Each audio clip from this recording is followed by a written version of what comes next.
Welcome back to Darnley Cyber Café.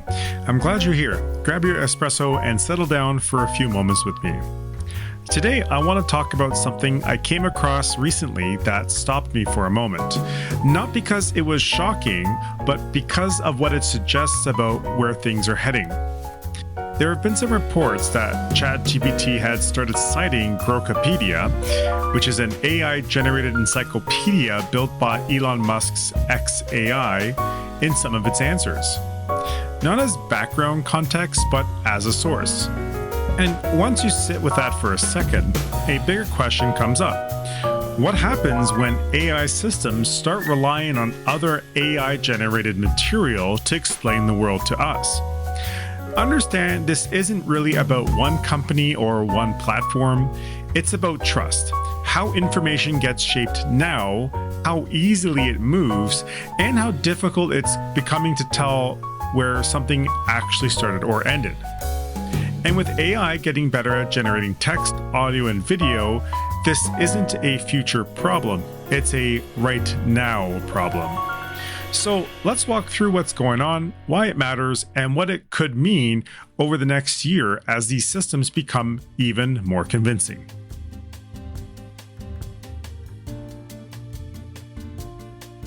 Grokipedia launched as an AI-generated encyclopedia, positioned as an alternative to Wikipedia, but without the same open, human-edited structure.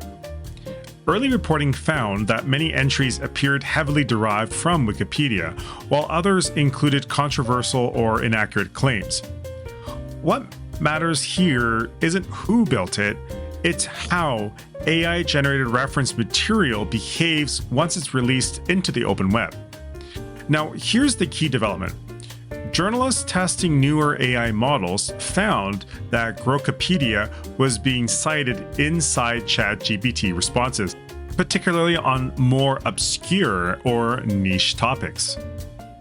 Not on widely scrutinized historical events, and not on topics people immediately challenge, but on the kinds of questions where most users assume the answer is harmless and accurate. But that's an important detail here because this isn't about one bad article slipping through. It's about how AI decides what counts as quote-unquote knowledge and presents it to humans.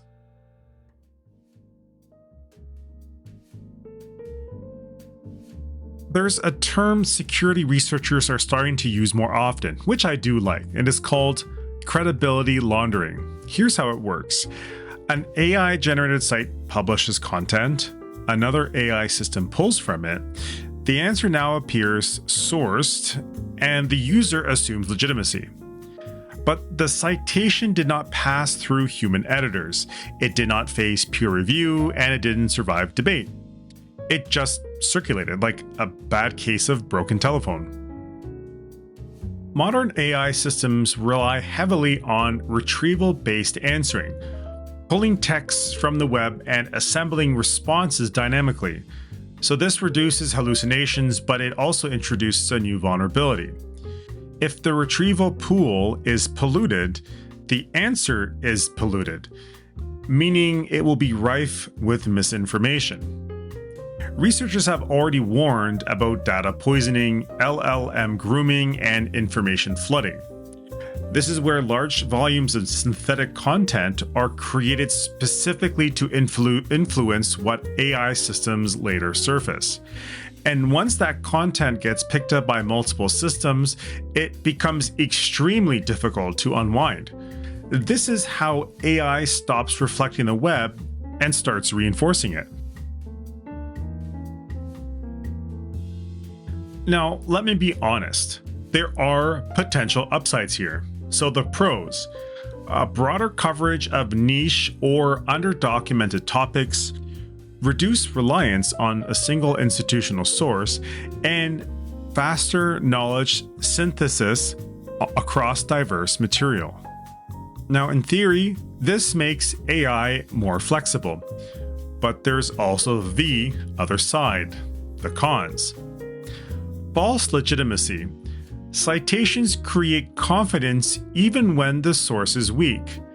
Asymmetric scrutiny. obscure topics are rarely challenged. Volume over quality. Synthetic content can dominate by scale alone. And feedback loops. AI cites content. Humans repeat it. AI sees it again. At this point, the truth does not disappear. It gets buried under repetition. And repetition feels a lot like consensus.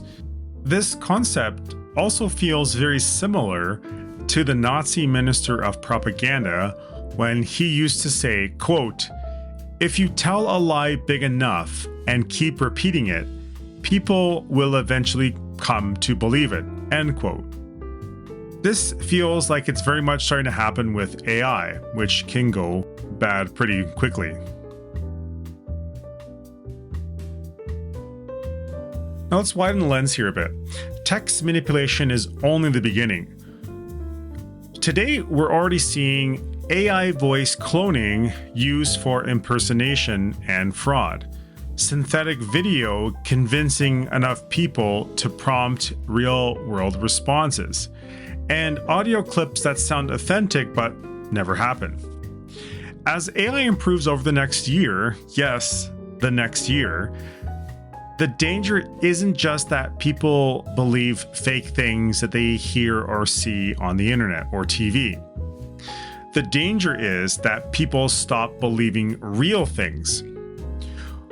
Understand, when everything and anything can be faked, skepticism turns into paralysis, and paralysis is exploitable. This is why provenance matters. Emerging standards like content credentials aim to verify where media came from and whether it's been altered. They won't fix everything, but they represent a shift from, quote, "Does this feel real?" to, quote, "Can this be verified?" The distinction will matter more than ever. And to be honest, this is one of the many spokes in this whole digital ID push, but I'm not going to get into that mess right now.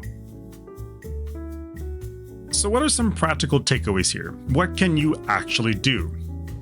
1. Treat AI citations as starting points, not conclusions. 2. Cross-check anything that affects money, health, reputation, or safety. 3. Be extra cautious with confident answers on obscure topics. Don't believe everything you read. 4. Assume audio and video can be manipulated. Confirm through second channels and just don't believe everything you see. And lastly, 5. Learn to look for provenance signals as platforms roll them out.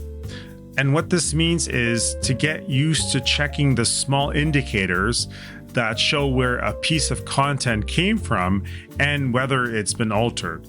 I understand that Meta and Google are launching or have launched this in their platforms. Because the most important skill now isn't knowing more information. It's knowing how information earns your trust. And I have been saying this for years, and it's honestly really applicable here. Trust no one. Trust nothing. Protect your peace of mind at first to avoid the manipulation by all sources of information that may be designed particularly to sway you in a particular direction.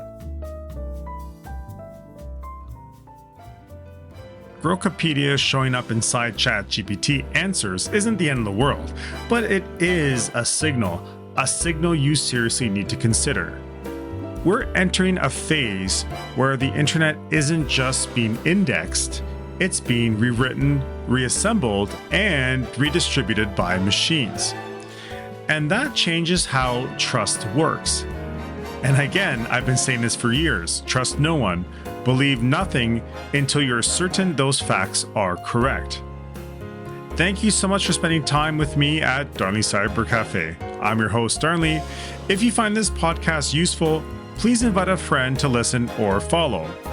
And remember, knowledge is power, especially when knowing what to question matters most. Stay safe, everyone.